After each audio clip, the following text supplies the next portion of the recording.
sakes. Well, they didn't go there a purpose. I bet they didn't.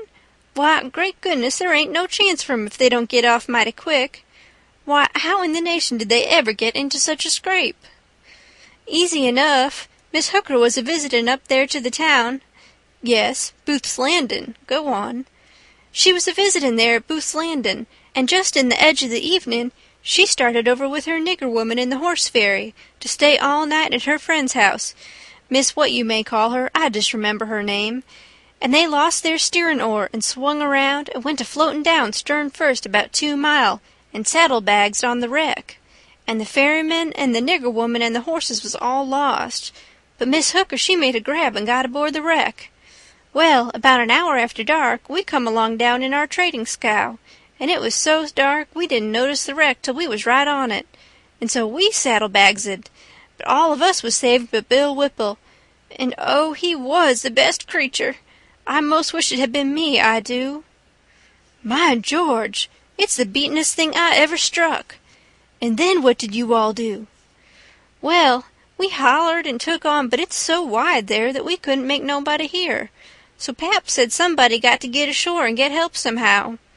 I was the only one that could swim, so I made a dash for it. And Miss Hooker, she said if I didn't strike help sooner, come here and hunt up her uncle, and he'd fix the thing.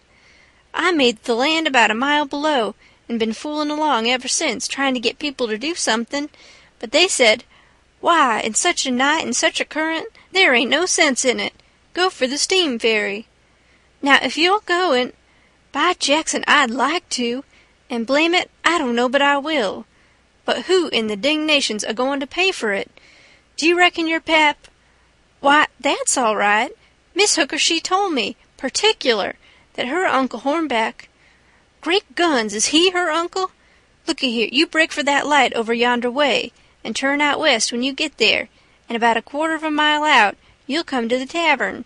Tell him to dart you out to Jim Hornback's, and he'll foot the bill. And don't you fool around any, because he'll want to know the news. Tell him I'll have his niece all safe before he can get to town. Hump yourself now, I'm a-going up around the corner here to roust out my engineer. I struck for the light, but as soon as he turned the corner I went back and got into my skiff and bailed her out, and then pulled up shore in the easy water about 600 yards, and tucked myself in among some wood boats, for I couldn't rest easy till I could see the ferry boat start. But take it all around, I was feeling rather comfortable on accounts of taking all this trouble for that gang, for not many would have done it. I wish the widow knowed about it. I judge she would be proud of me for helping those rapscallions, because rapscallions and deadbeats is the kind the widow and good people takes the most interest in. Well, before long here comes the wreck, dim and dusky sliding along down. A kind of cold shiver went through me, and then I struck out for her.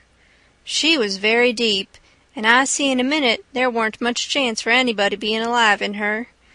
I pulled all around her and hollered a little, but there wasn't any answer, all dead still. I felt a little bit heavy-hearted about the gang, but not much, for I reckoned if they could stand it I could.